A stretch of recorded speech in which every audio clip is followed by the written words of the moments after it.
ರಾಜ್ಯದಲ್ಲಿ ಈ ಪ್ರಕ್ರಿಯೆ ನಾಳೆಯಿಂದ ಶುರುವಾಗ್ತಾ ಇರುವಂಥದ್ದು. ಬಿಜೆಪಿಯಲ್ಲಿ ನಿರೀಕ್ಷೆ, ಕಾಂಗ್ರೆಸ್ನಲ್ಲಿ ತಳಮಳ.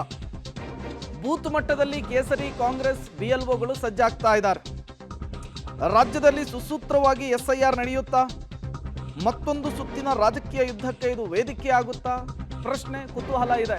ಯಾಕೆಂದ್ರೆ ಸಿದ್ದರಾಮಯ್ಯನವರು, ಡಿ ಕೆ ಶಿವಕುಮಾರ್ ಅವರು, ಹರಿಪ್ರಸಾದ್ ಅವರು ಹೋದಲ್ಲಿ ಬಂದಲ್ಲಿ ಎಸ್ಐಆರ್ ಜಪ ಮಾಡ್ತಾ ಇದ್ದಾರೆ, ಮತದಾರರ ಪಟ್ಟಿ ಪರಿಷ್ಕರಣೆ ಮಾಡ್ತಾ ಇದ್ದಾರೆ, ಅಲರ್ಟ್ ಆಗಿರಬೇಕು ಅಂಥೇಳಿ ಕಾರ್ಯಕರ್ತರಿಗೆ, ಪಕ್ಷದ ಮುಖಂಡರಿಗೆ ಮೆಸೇಜ್ ಕೊಡ್ತಾ ಇದ್ದಾರೆ. ಮತ್ತೊಂದು ಕಡೆ ಬಿಜೆಪಿಯವರು ಎಸ್ಐಆರ್ ಆಗಬೇಕು, ತುಂಬ ಜನ ಹೊರ ರಾಜ್ಯದಿಂದ ಬಂದು ಇಲ್ಲಿ ಮತದಾನವನ್ನು ಮಾಡ್ತಾ ಇದ್ದಾರೆ, ಅಂಥವ್ರನ್ನ ಹೊರಗಿಡಬೇಕು ಅನ್ನುವಂಥದ್ದು. ನೋಡೋಣ ಇದೇನಾದರೂ ಹೊಸ ಜಟಾಪಟಿ ವೇದಿಕೆಯನ್ನು ಮಾಡಿಕೊಡುತ್ತಾ ಅಂಥೇಳಿ.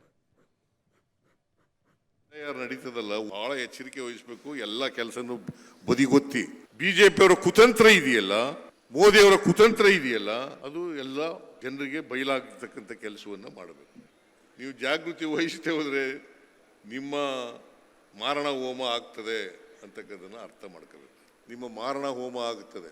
ನಮ್ದೇನೋ ರಾಜಕೀಯ ಮುಗೀತು, ಆದರೆ ನೀವು ಮುಂದೆ ಚುನಾವಣೆ ನಿಲ್ತಕ್ಕಂಥವ್ರು, ಇನ್ನೂ ಬಹಳ ವರ್ಷ ಚುನಾವಣೆ ಕಣದಲ್ಲಿ ಇರ್ತಕ್ಕಂಥವ್ರು, ನೀವು ಎಚ್ಚರ ವಹಿಸದೆ ಹೋದ್ರೆ ಭಾರಿ ಕಷ್ಟ ಆಗ್ತದೆ.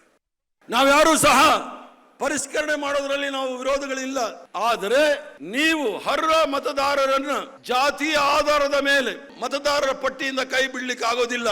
ವೋಟ್ ಚೋರಿ ಮಾಡಿ ಚುನಾವಣೆ ಗೆಲ್ತಕ್ಕಂಥ ಪ್ರಕ್ರಿಯೆ ಮಾಡಿದ್ರು. ಅದಕ್ಕೆ ನಮ್ಮೆಲ್ಲರ ನಾಯಕ ರಾಹುಲ್ ಗಾಂಧಿ ಅವರು ಹೇಳಿದ್ರು ವೋಟ್ ಚೋರಿ ಅಂತ ಹೇಳಿ.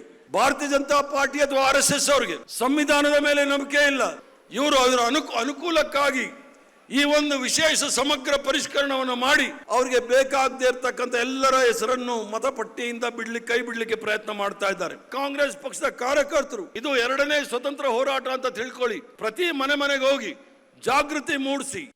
ಚುನಾವಣಾ ಆಯೋಗ ಹೊಸದಾಗಿ ಮತದಾರರ ಪಟ್ಟಿಯನ್ನು ಪರಿಷ್ಕರಣೆ ಮಾಡ್ತಾ ಇದೆ. ಸರ್, ಎಲ್ಲ ಆಗಿದೆ.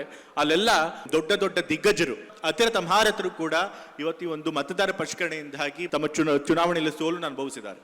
ಸೊ ಹಾಗಾಗಿ ಇದನ್ನ ನಾವು ಗಂಭೀರವಾಗಿ ಪರಿಗಣಿಸಬೇಕು. ಇವತ್ತು ಚುನಾವಣಾ ಆಯೋಗ ಏನ್ ಮಾಡ್ತಿದೆಪ್ಪ ಅಂತಂತಂದ್ರೆ ಬಿಜೆಪಿಯವರಿಗೆ ಅನುಕೂಲ ಆಗೋ ರೀತಿಯಲ್ಲಿ ಈ ಒಂದು SIR ಅನ್ನ ಮಾಡ್ಕೊಂಡು ಬರ್ತಾರೆ.